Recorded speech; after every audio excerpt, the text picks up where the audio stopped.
Okay, let's go ahead and get started. Welcome to today's webinar, Learn How to Transform DLP with SDM 9.1.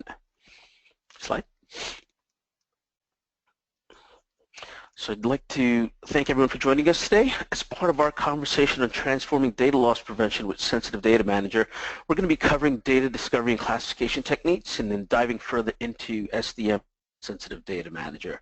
Finally, we're going to reserve a bit of time at the end to answer all of your questions. Really quickly, for those of you that are new or unfamiliar with Identity Finder, we have been in the sensitive data management business now for over 10 years. We have over 1,000 customers, largely focused in the enterprise space, along with the state, local education markets, and a number of customers in the higher education space. We're headquartered in Manhattan with offices all throughout the U.S.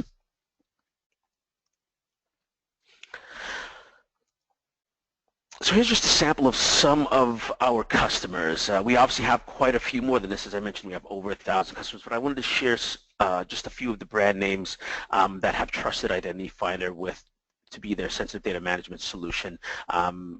Organizations such as Boeing, Intel, Blue Cross Blue Shield, Barnes & Noble, Harvard, Penn State, Cornell, from education to retail to state and local entities. We have been assisting just a handful of these organizations with this mission for a number of years now.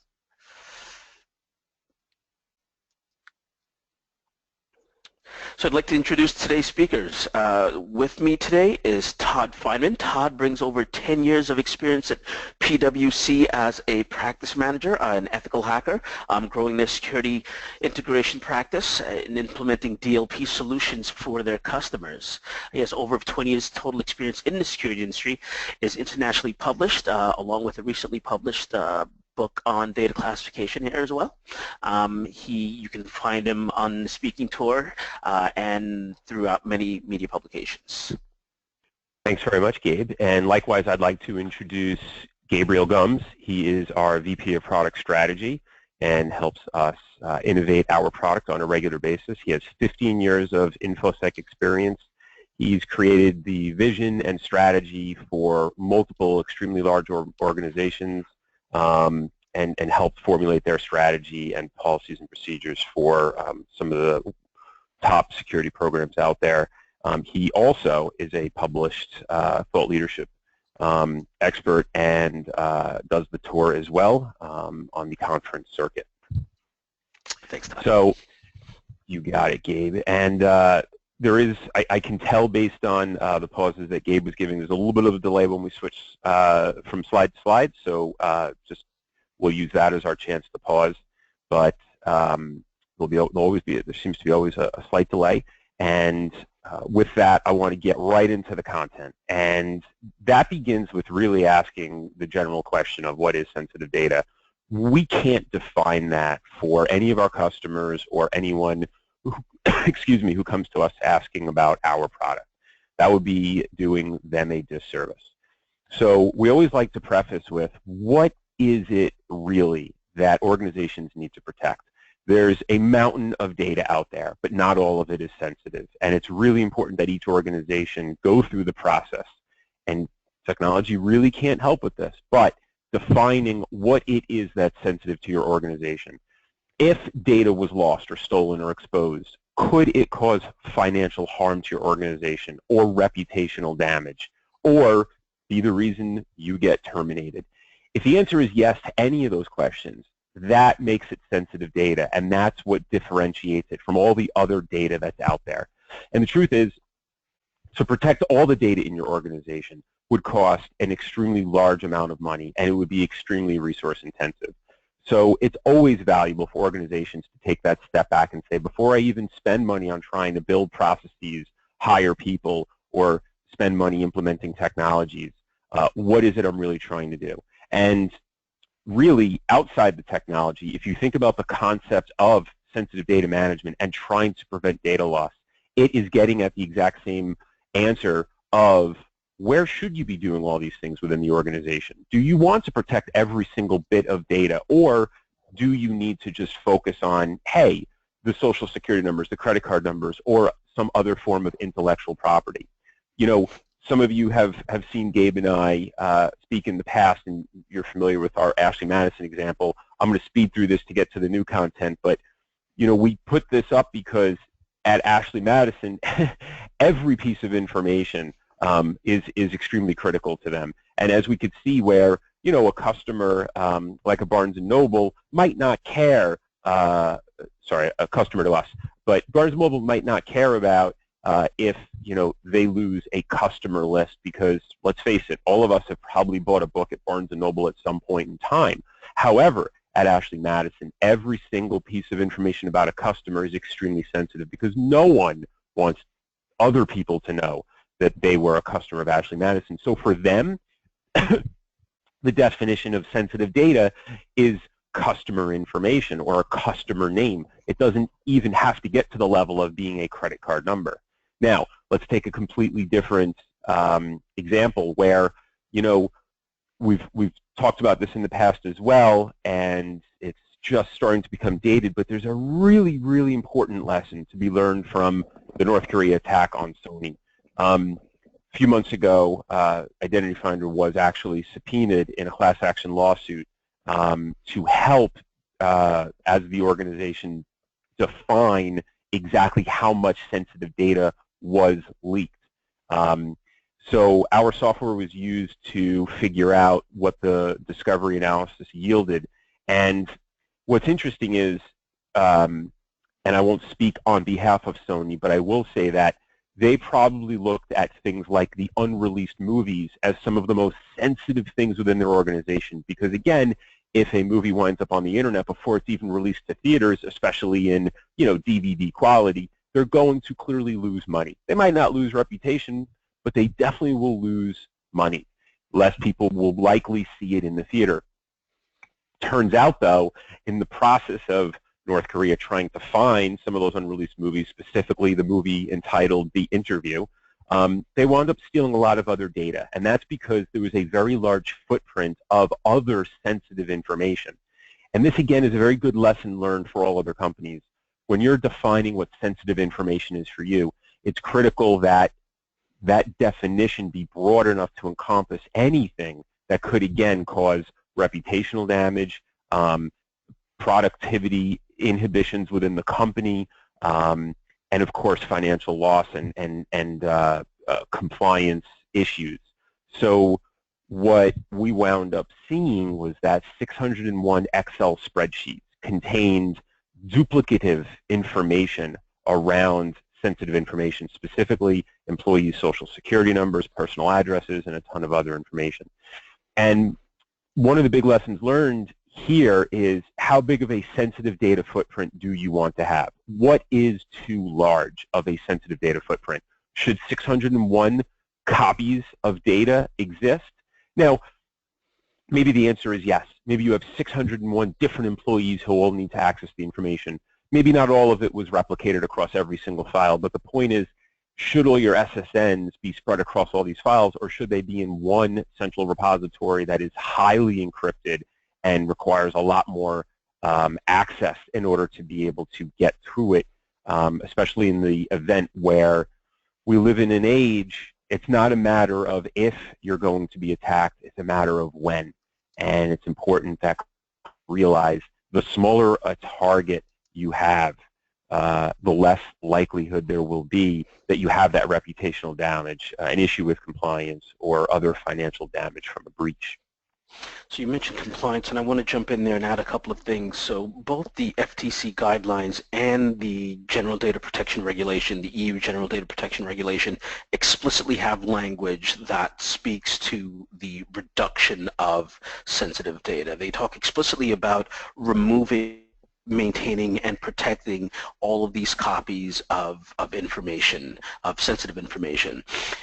If I go back, well, don't go back, but if I touch on the slide before where you mentioned, to some organizations, the thing that is sensitive is simply names, right? Simply customers that are using the service. The General Data Protection Regulation is their regulation is quite that broad, whereby they state that any identifier of an EU citizen that is either being held by an entity that does business in the EU, whether or not they have physical servers there or not is irrelevant, even if you're a third-party data handler, so you could be handling data on behalf of another organization. But their regulation, it broadly states that any identifier at all, and goes all the way down to digital identifiers as well. It's one of the reasons why having multiple copies of sensitive information increases that overall threat to the data assets. Excellent. So kind of continuing that same thread, I had to pull this one out just because it was such an awesome interview, and I suggest anyone who hasn't done so that you should certainly check it out. So Michael Linton, the CEO of Sony, did an interview with Harvard Business Review, and I'm just going to read part of it verbatim because I don't think I could have said it any better myself. But he says, a lot of it, as you mentioned, comes down to what you put on your network. My wife made it obvious to me at one point when she reminded me that she keeps her jewelry in a safety deposit box and takes it out only when she plans to wear it over the weekend. But what that basically means is if someone broke into their home, someone would not be able to steal that asset because the asset footprint only exists in a single small place and it's locked down. Sorry about that. You wanted the next slide. There you go. There you go. Oh. So when we talk about making that case for shrinking the footprint, there are a number of other things that come into play. Insurance rates rising after high-profile breaches has been in the news quite frequently.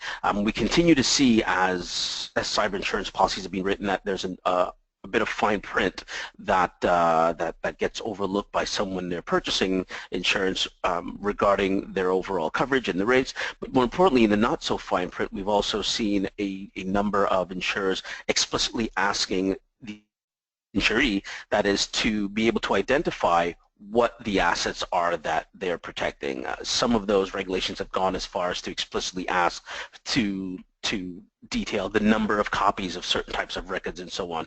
So, for example, if you are in the retail business and your PCI information, your customer data, those types of things are all important and would pose a threat if otherwise mishandled, exfiltrated, or lost through a hack. The insurance companies are explicitly asking you to tell them, okay, well, how many of those data asset types do you have? Can you tell me what it is you're looking to protect so that we can better scale that insurance instrument to your needs? And then, oh, go ahead.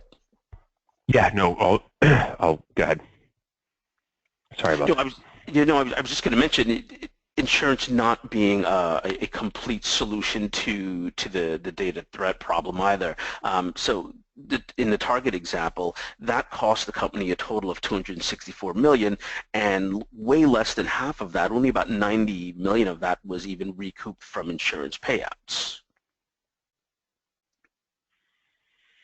This is definitely one of the biggest issues that there's uncertainty around. A lot of companies we've heard say things like, our cybersecurity strategy is essentially to have an extremely high insurance deductible, and a low deductible, but a very large premium to pay for a maximum amount of damages.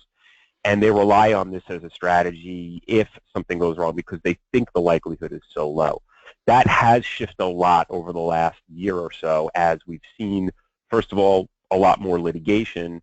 Second of all, insurance companies starting to change their strategy and realizing that this is what organizations are doing to try and game the system. So it's important to sort of think about this in the context of what could happen and what strategy might work for you, and really what your insurance company is willing to work with you on. But realize that a lot of the companies that have had those big payouts, their premiums have skyrocketed, and now the insurance companies have basically said, look, we're not going to insure you up to that amount anymore because you're very high risk. So there's long-term damage as well to that kind of strategy. And we to sort of like put a finer sort of point on this, there's a lot of questions around the visibility of data. Some organizations don't know exactly what the footprint of their sensitive information is. And again, today we're going to talk to you a little bit about the product and a lot about the processes and other technologies that can help with this, because at the end of the day, classifying your data will help a lot. But it's important to understand why you would do this. A lot of organizations will say, you know, am I classifying my data for classification's sake? No, you're not. You're doing it to gain a better understanding of that data. And there's no better example of this in recent times than with Jeb Bush. Now we can say former Republican presidential candidate, but this is a great story to sort of show another lesson learned. Here we see he received an email that actually had probably like 44 other people CC'd on it, where he received a spreadsheet, a PowerPoint presentation containing what looks like an Excel chart, and you can see that on the bottom right. And by the way, that's it. There's only one slide to this. You can actually see on the very bottom left of that screenshot, slide 1 of 1. So you'd think this is very innocuous.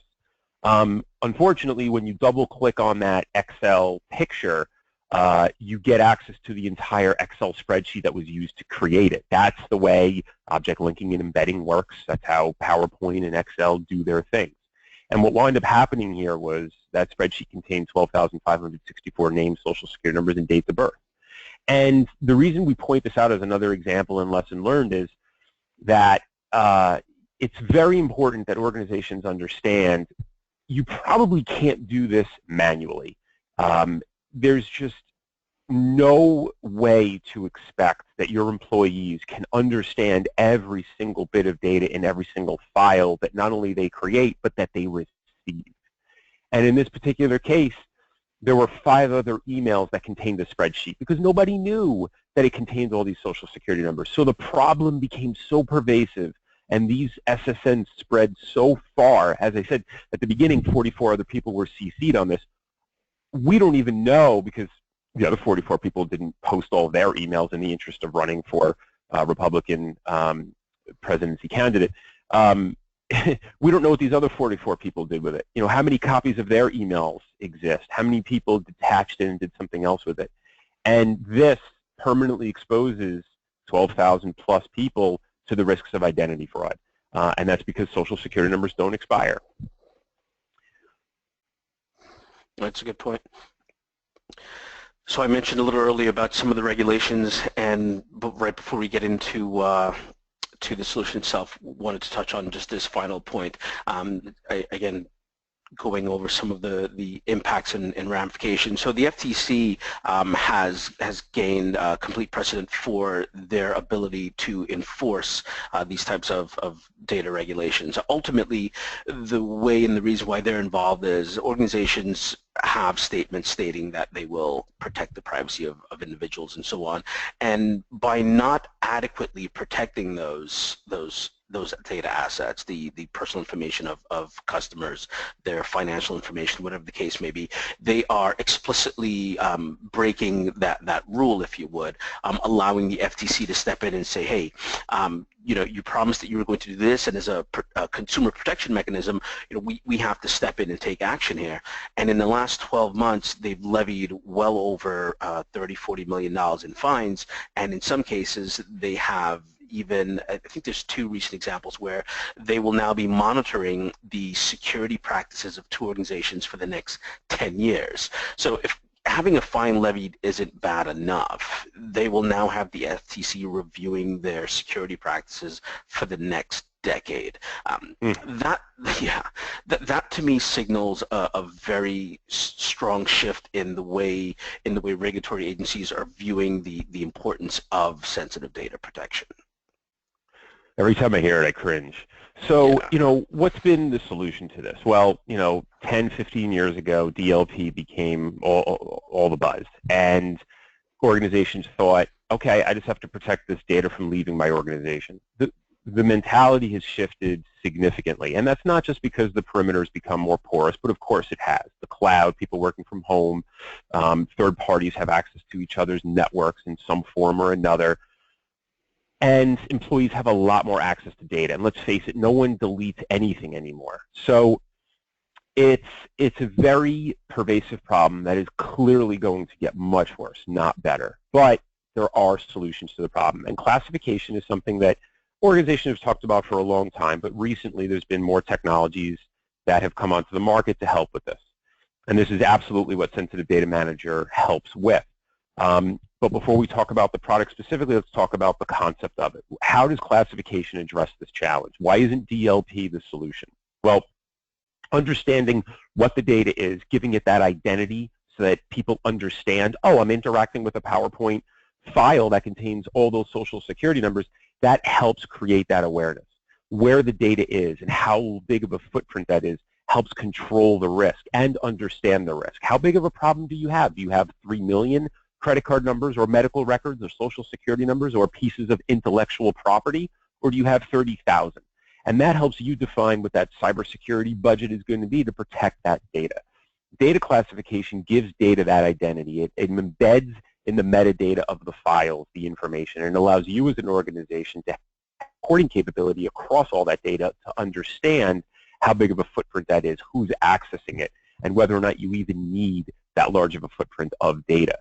So the life cycle of data classification, regardless of whose technology you use, is around knowing your data and persistently identifying the most important data, the sensitive data within your organization, essentially in a real-time basis, and understanding it on an ongoing basis, so that people who are accessing it understand what they're doing. That first person who forwarded that spreadsheet to Jeb Bush and CC'd 44 other people likely wouldn't have created what I can only hypothesize and theorize is likely hundreds, possibly thousands of copies of those social security numbers. If when they were dragging and dropping that file into the Outlook message and then clicking send, something told them this PowerPoint presentation contains 12,000 social security numbers. Sony, if those employees realized that they had the 601 different spreadsheets containing 1.1 million copies of those social security numbers, they likely wouldn't have been doing those things. So the know your data, it's not just the first step, it's the most important step. Setting policies, I already talked about the persistently identifying, setting the policies to enforce and monitor, right? You want to know if more data is being created, you want to know who's accessing it, you want to know how old it is, right? We don't need, I mentioned earlier, people never delete anything anymore. That's not necessarily the right thing. At a minimum, at least get into a habit of encrypting data that you're not using, and then if you have to go back and reach out to an archive, then at least there's additional controls in place where additional sensitive information exists. Protect that data by building bridges instead of walls. You're never going to be able to just force that data into a box, right? People are going to put it in the cloud. They're going to email it to themselves so they can access it and work on it from home. They're going to share it with other people.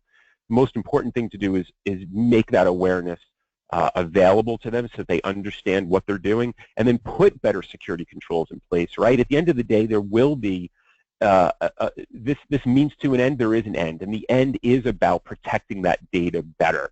So do you need encrypted communication through email? Do you need to make sure that you're using a cloud provider who provides 256-bit AES encryption? Do you need DLP, something that blocks an email from going outside your organization? And then, of course, creating that culture of good behavior, right? We want employees to ultimately stop thinking it's okay to have SSNs, credit card numbers, intellectual property, right? I don't think there's actually a guy who knows the Coca-Cola formula, but if there was that guy, right, we've all heard about this, right? The secret formula to Coke, you don't want that sitting on certain people's desktops or being used inappropriately. So from an intellectual property perspective, you want that good behavior of people saying, I'm aware that this could create a financial problem for my company. I need to be very diligent about not making this more pervasive and spreading it around my company. And what Todd just articulated there is the practice of basically operationalizing that policy that you already have right now that basically says something to the effect of, these types of documents should only be handled by these persons, or they shouldn't be emailed to those persons, or things of that nature. Most of the customers that we work with already either have such policies written or they're in the process of creating them, and really operationalizing those processes, putting them into play, is where the rubber meets the road. And a number of the analysts in the industry have commented on this, and I want to take Anton's quote. He actually made this almost a year ago at this point, but ultimately he said that DLP implementations that are followed still by data loss and subsequently also followed by the use of other security controls, it's an issue that can be avoided. He's saying what we've all known. We've invested a lot of resources, both in the way of people and money, in these traditional DLP implementations, only to still be followed by all these data loss incidents. And what he says is that accurately identifying data that should not transit egress voice, the key is to first identify and classify that data. It seems so it seems so almost, just self-evident that in order for me to be able to make a determination on what is allowed to go or not go, what should be handled, not handled, and how it should be handled, what security controls I apply to them, first I need to identify, okay, what is that data asset that I'm looking to apply these security controls to? And so what we're going to get into is how we go ahead and turn that inside out and identify those data assets so that we can apply the proper security controls. Excellent. I'm going to be jumping into the product, and I wanted to give a preface to that of, reducing that risk of classified exposure means integrating not just with, the organization's employees and having an awareness of the data, but also those security prevention technologies. And this is a multi-step process. We talked about that, knowing what to secure and what can be public. That's critical because you can't boil the ocean, right? You can't possibly protect every file in your organization. Maybe that's your goal, and there's nothing wrong with that, because again, we use the example with Ashley Madison. We can't tell you what you should protect and not protect, but boiling the ocean is extremely difficult. And there isn't going to be a one-size-fits-all strategy. Everybody's going to do something differently. So again, data in motion products, right, the DLP products, those might be part of your strategy. Identity and access management might be. Having cloud might be something your organization does. You might be completely against the cloud. No employees are ever allowed to post data there. And minimizing that volume of sensitive data by not having it in the cloud, that could be part of the strategy. The most important thing what we're trying to say before we get into the technology is you will be defining your own ecosystem of protection. You will figure out, are you going to use encryption everywhere? Are you going to disallow the cloud? Are you going to have DLP? The nice thing about classifying your data is once you know what's sensitive and what isn't, you can make these decisions much better. And ultimately, it might actually help you even reduce how much money you are spending on cybersecurity. At the very least, it will absolutely help you prioritize your spend and know where you should be spending it, even if it's not a lesser amount of money. So most customers use, our pre-sensitive data management products, right? The identity finder for the existing customers on this webinar who have been with us for like 10 years. We've had a whole bunch of names, but the idea of that product before it did classification was you basically see the two screens in front of you. And these screens essentially help you with discovery. They help you identify your footprint. They help you measure how much data you have. They help you get awareness. The screen on the left is typically the one used from a centralized perspective. Managers, administrators, they look at this screen, they use the dashboard, they run reports, they figure out what's going on in the organization. The one on the right could also be used by them, could also be used by employees, so that employees gain that good behavior and awareness of what they're doing. So we have a console and we have the client, and some combination or hybrid approach of the two helps customers really identify and discover sensitive information no matter where it exists in the company: emails, cloud, files, databases, websites, what have you. And that was it. So people would gain knowledge. Now, the next step was people would create these policies, administrators would create these policies, and you could even monitor that data on an ongoing basis, so that as data is, you will know and be able to create awareness that that file might contain the embedded Excel spreadsheet that contains intellectual property or credit card numbers or medical records or what have you. So that was it, and it helped create awareness, and it helped measure, and it helped people make decisions. But at the end of the day, we always knew it was missing something that we thought would be great to be able to innovate into the product. And thankfully, over time, and thanks to a lot of customer feedback, we were able to come up with a method for classifying information and classifying files so that the metadata itself would persistently stay with the file and then be able to be used by other technologies to decide what should happen. So what you see here is a much different type of interface. This is just Windows Explorer. Instead of having to load up our interfaces and learn about your data, the idea is this is all happening behind the scenes. Sensitive Data Watcher monitors whatever folders or hard or entire file systems for new data, and as it gets created or modified, automatically behind the scenes, the Sensitive Data Management Engine figures out if there is sensitive data in the file, and then it automatically applies classifications based on your definitions to that. So if it has a credit card number in it, maybe it gets classified as sensitive PCI data. If it has the Coca-Cola formula, maybe it gets classified as intellectual property. And you define all those thresholds and all that. And the idea is this is transforming the organization from having to use another tool to perform information about their cybersecurity strategy or execute on a security strategy into something that basically is just constantly protecting the organization and providing that knowledge. One of the things we introduced in Sensitive Data Manager 9.0 isn't just all the classification capabilities and some of the new enhancements, but also Sensitive Data Engine. Right. So you keep mentioning that Coca-Cola recipe, and I got to tell you, could you imagine if that actually got out? I mean, just how devastating that would be. But let's take it back for a second. So, you know, we talk about locating credit cards and locating personally identified information such as social security numbers, driver's licenses, and so on. And that's a core functionality of our AnyFind technology, right? So AnyFind allows us to narrow the likelihood of a positive match, and it also eliminates false positives through a series of validations.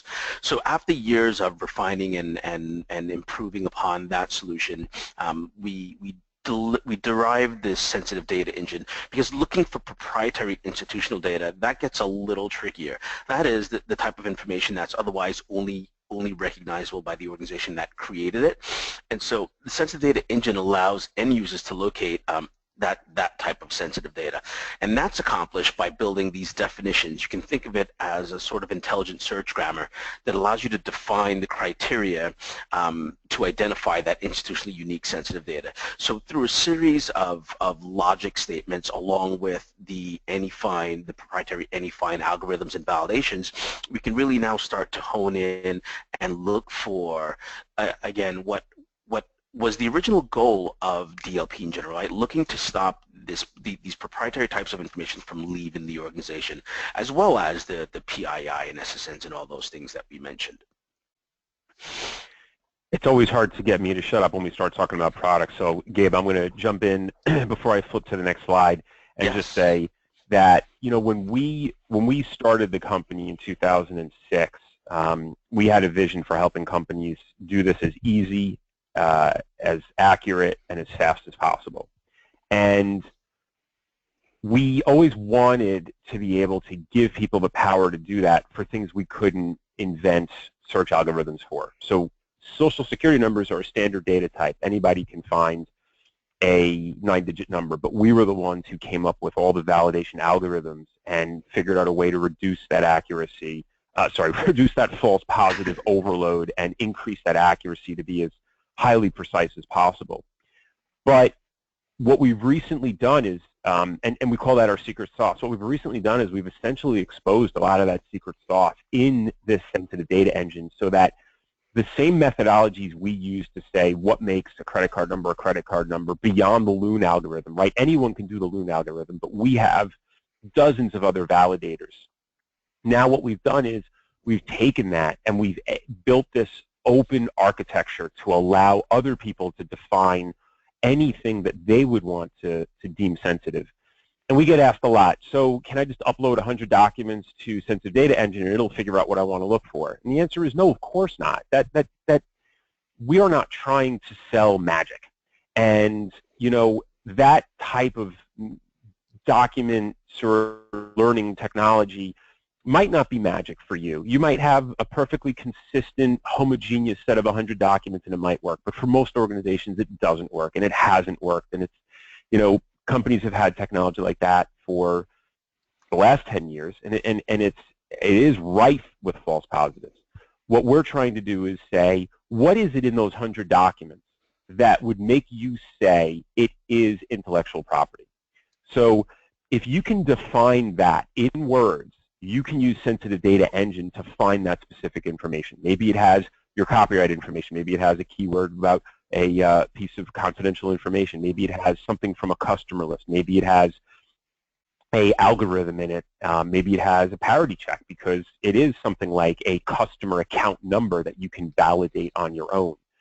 Maybe it needs to be within a certain number of characters or something. But the point, maybe certain people have access. The point is there's so much power with the Sensitive Data Engine that it does allow you to define what is intellectual property to you, just the way we've defined what should be a social security number to anyone, or a credit card number, or a password, or a bank account number, or one of those other things that is more of a standard data type.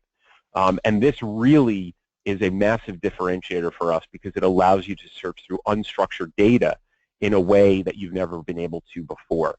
Structured data like a database, listen, that's if you have a good database and your tables are set properly with the right columns and all that, you should know what's sensitive in there. Doesn't mean you can't use this technology to search it as a double check, but the real strength of this is to help with all that unstructured data, the millions of files that you have within your organization. Gabe, I'll turn it back over to you, and you can talk about Sensitive Data Watcher briefly.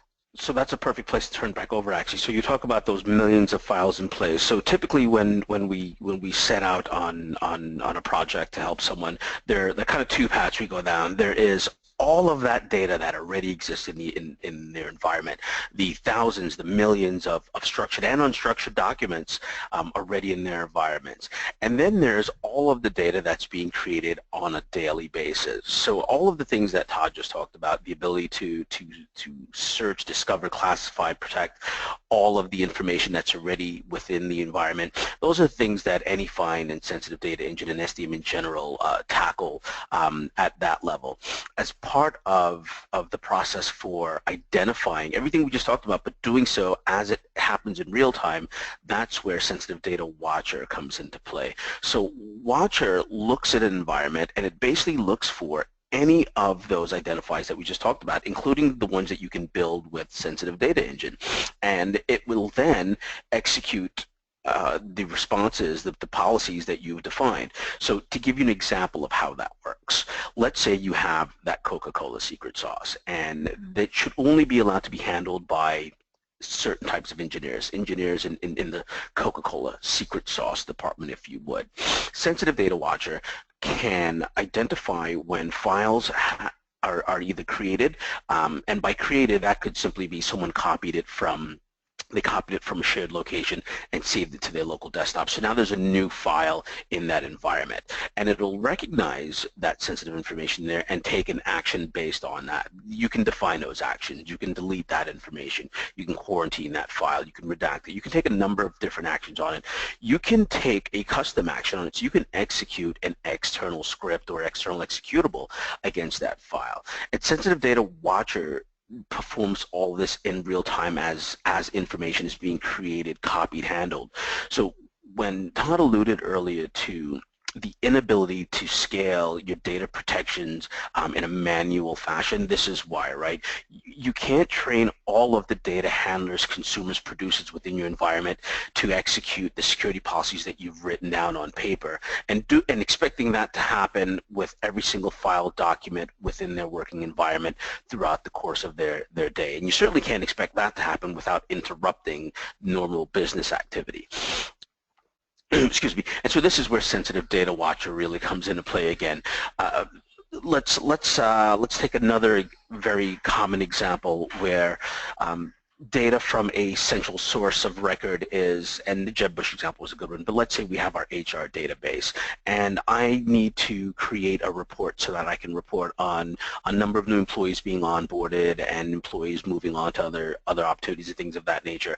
And I take that information out of my central repository and I start creating a spreadsheet. So now I have this Excel spreadsheet that now has PII inside of it.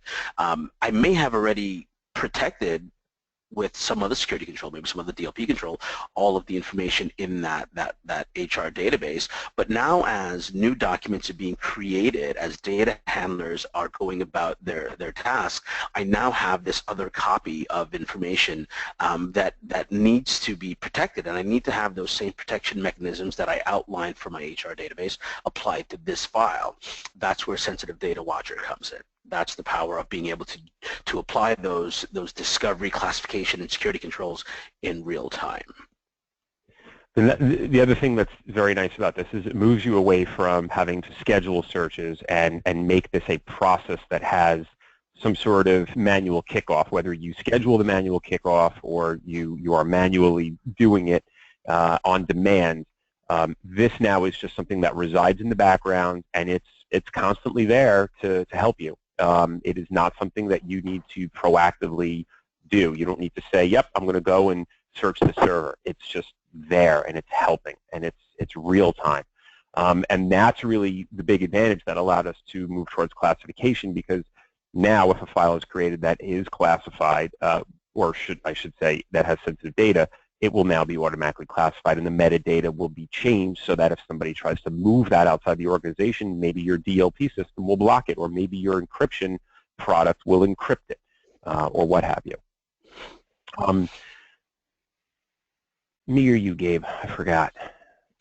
I'll start in. So okay.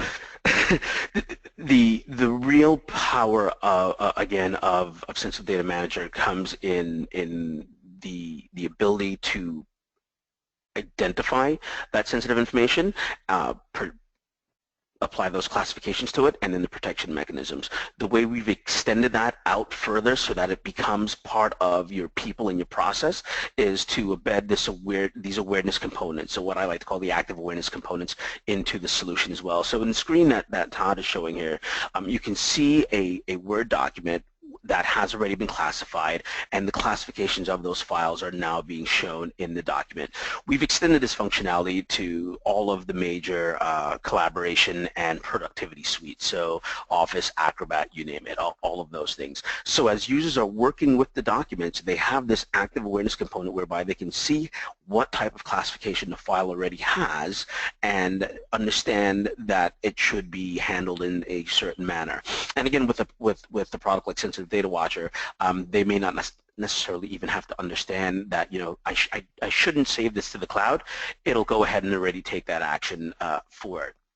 So extending on that idea, users also have the ability to add to that as well. So you can see there are multiple classifications listed here. There's high and there's elevated. So a user has the ability, and it's kind of in the top right below where it says review.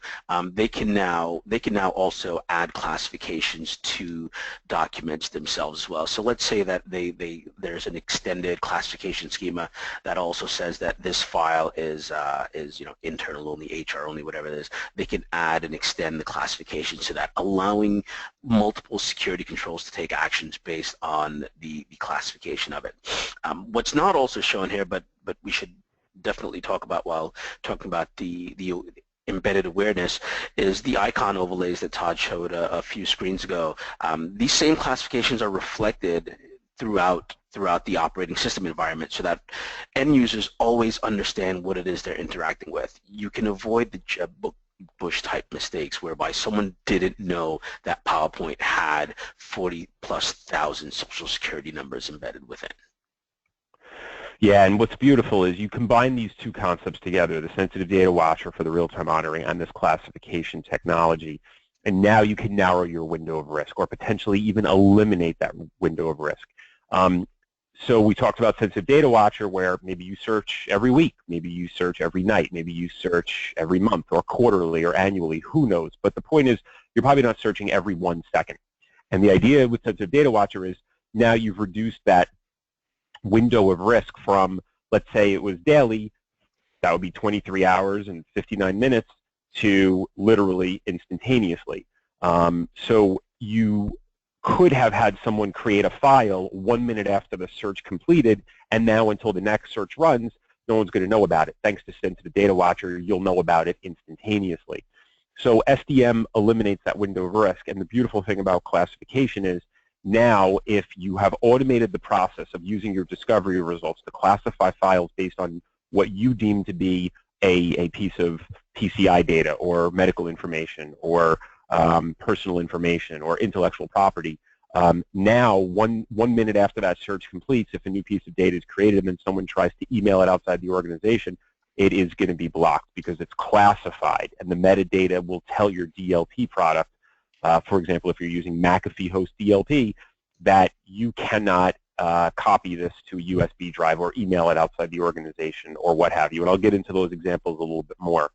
So that's essentially the sensitive data management vision. It's our vision, the identity finder vision, whatever you want to call it. But the idea here is you're taking all these components, discovery, classification, monitoring, and of course protection, to automate this process and persistently classify your data so that within files metadata, those attributes tell other products within your organization, don't let me leave the organization, don't let me be unencrypted, don't let this user access me.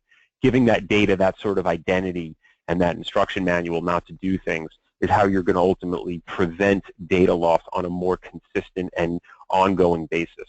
You're not going to be relying on pattern recognition that are rife to false positives. You're not going to be relying on employees manually having to classify something. You're going to have an engine that you might tweak, you might not tweak, but over time you will gain great comfort in knowing it gives you the confidence in saying, yes, we can do this. We can prevent data loss, or at least minimize the risks of data loss that we haven't minimized in the past. And there's a lot of details we can go into with you guys, and we are happy to do a more technical version of this webinar, but it's not just what we think your attributes need to be defined to include. It can be anything, and we have an extensive list of things that allow you to determine what is going to be the things that allow you to classify something. We've talked a lot about content because that's essentially what we're experts in, but you might decide that it's going to go beyond the content of what's in the file. It could include the created, modified, or last access time. It could create the access control list of permissions. It could be the location path. It could be the file type. It could be the IP address. It could be any of those things. We think, most importantly, it's going to have to do with something related to what the sensitive data types are, the content, because ultimately you want to know what's inside the document to classify it properly. However, it goes well beyond that, and you'll be able to have a lot of control over what you define as the workflow for classifying this data as, and the entire process will be automated. So I touched on this briefly, and I just want to touch back to it and say that we now work with third parties. We have this open architecture.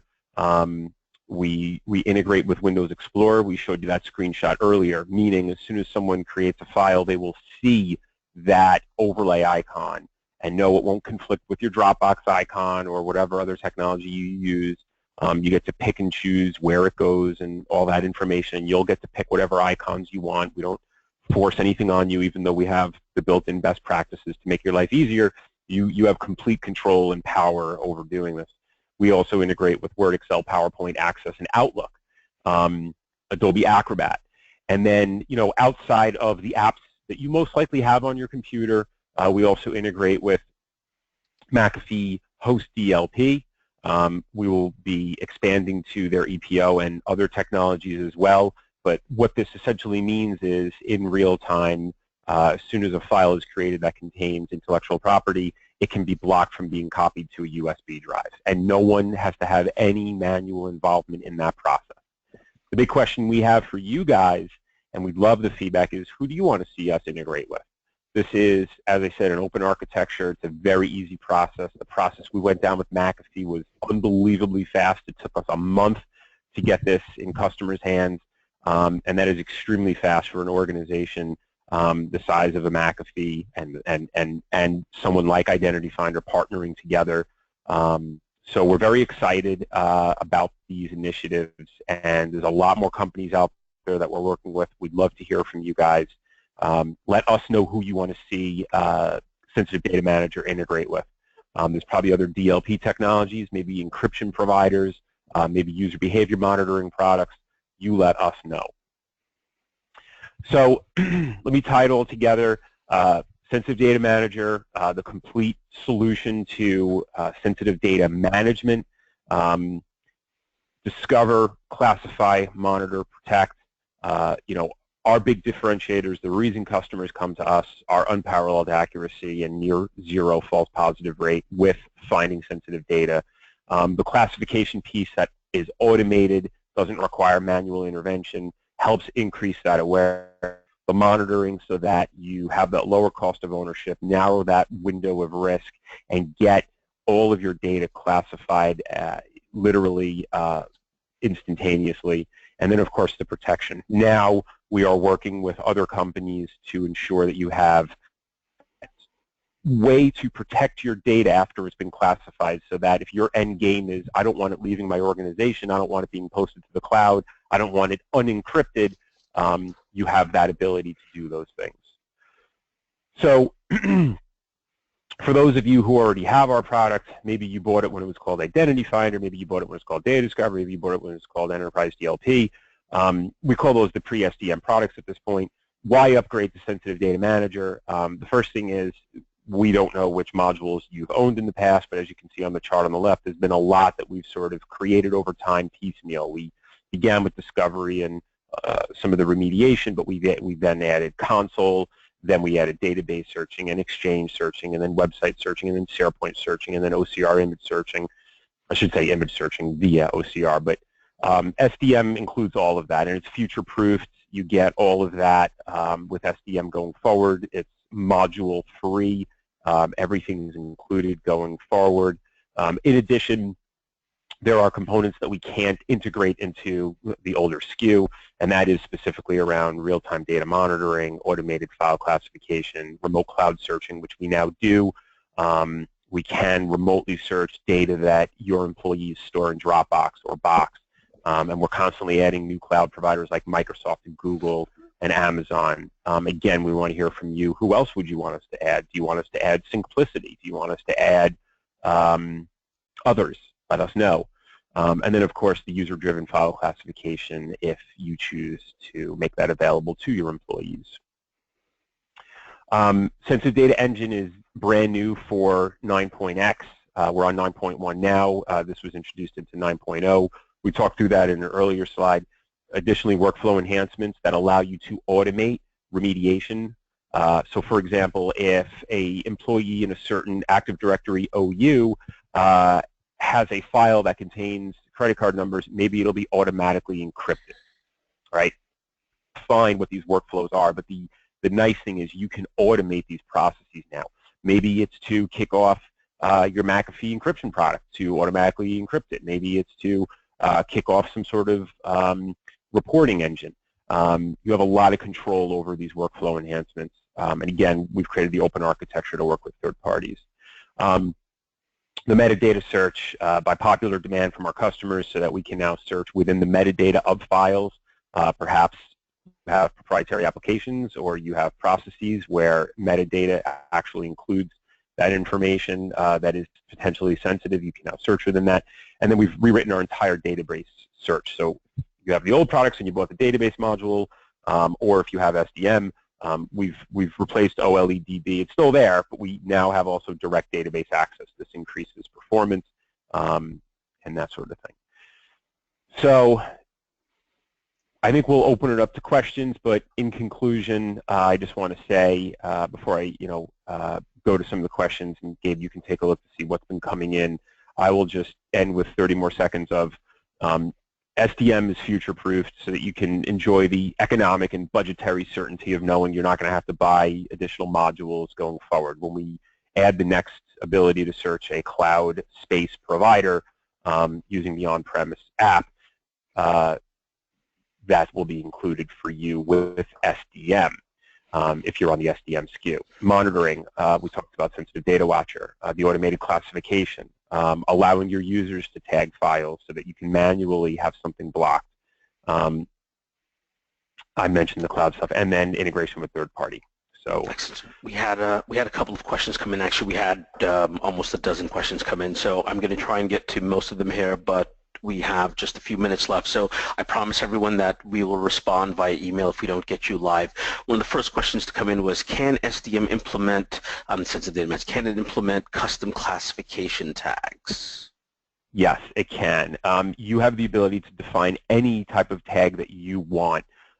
We are essentially allowing you to define that information. So whether it's PCI data or medical record or intellectual property, or if you're a Barnes & Noble, maybe it's Barnes, BN customer.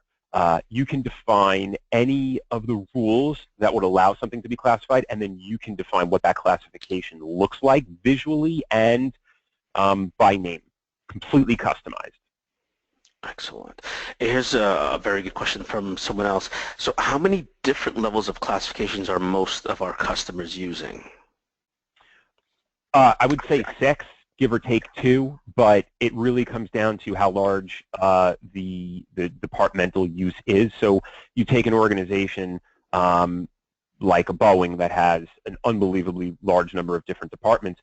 They're going to have 100 different classifications. But you take, let's say, a higher education institution that has maybe a registrar's office and, of course, a financial unit for student loans, and then, of course, the departments themselves for arts and sciences and accounting and business, and that, they might have 6, right? It's going to be personal information, HR data, maybe student data, etc. But everyone's going to be different, and the product allows you to have multiple classification tags as well as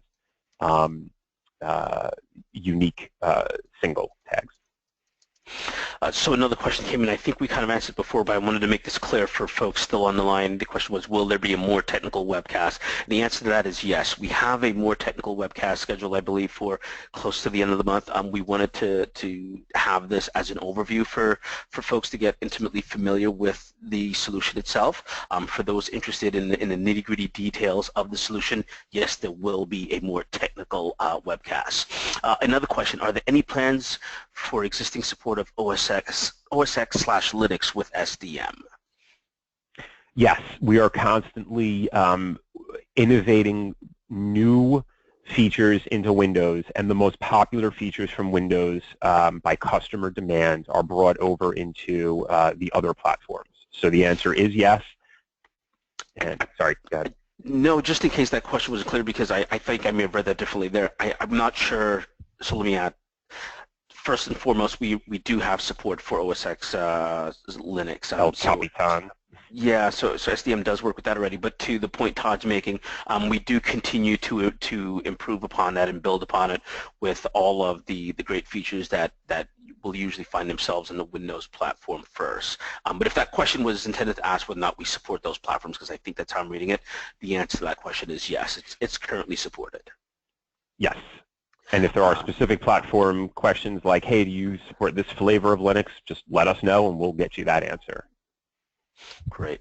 Another question, so does Sensitive Data Manager run in real time or is it scheduled? I think we kind of answered that, but could you expand on that? Yeah, it's optional. So you have the ability to do both or one or the other. You can have it run as a service that is constantly running in the background, or you can have it run without a service so that you can just schedule it to search. You can have it even search a remote machine so that if you don't want any software installed on a remote device like a NAS, you can remotely do anything you want agentlessly. So you have complete control. We've seen it all at this point, and we're very flexible in your deployment options. Great. Just another note, because this question did come in, and I probably should have mentioned this at the top of the call. Someone asked whether or not there will be a recording available to share with their colleagues. The answer to that is yes. You will get a link to a recording of this webinar afterwards. You'll also be able to get a copy of the slide deck if you so choose. I'll take one more question, and then I'll have to answer everyone's questions via email. So does Sensitive Data Manager have role-based access? Absolutely. So security is the most important thing to us, obviously, and we have made security the most important thing within the product itself, so that you can segregate controls, you can have independent responsibilities, you have the ability to get as granular as you would like and set very specific guidance over who can see what and do what. You are not forced by any stretch of the imagination in having to let someone see more information than you would want them to. So it is unbelievably customizable. All right. Last question, I promise this time. I'll take this one, and then we're going to have to sign off because it's a very good question. Someone asked, does the classification modify the file content, affecting something like the MD5, some of the SHA, or only the file system metadata for the files? So it does not affect the SHA or MD5 sum. In fact, the last read access time does not even change. Anything else you want to add to that, Todd? No, that's great. Thank you. Excellent. So in the interest of everyone's time, I want to thank you all for joining us today. If you have any more questions, please feel free to email them in. Those of you that did ask questions that we didn't get a chance to answer, I promise you I'll be responding myself via email. So you'll get that either from Todd or I. And we look forward to having you with us again. Also, don't forget, if you're not signed up for our newsletter, we have a number of other educational series which do offer CPE credits, so for those of you looking to participate in our bootcamp series, learn a bit more and earn some CPE credits, make sure you sign up for the newsletter for those. Thanks again, and Todd, thank you so much for joining us today. Thank you, Gabe, and thank you everybody for attending. And if you want to hit us up on Twitter, I'm at Todd Feynman, and Gabe is at Gabriel Gums, and of course Identity Finder is at Identity Finder. We look forward to hearing from you, and we hope you found this valuable. Thanks so much for your time. We appreciate it. Thanks again. Cheers, everyone.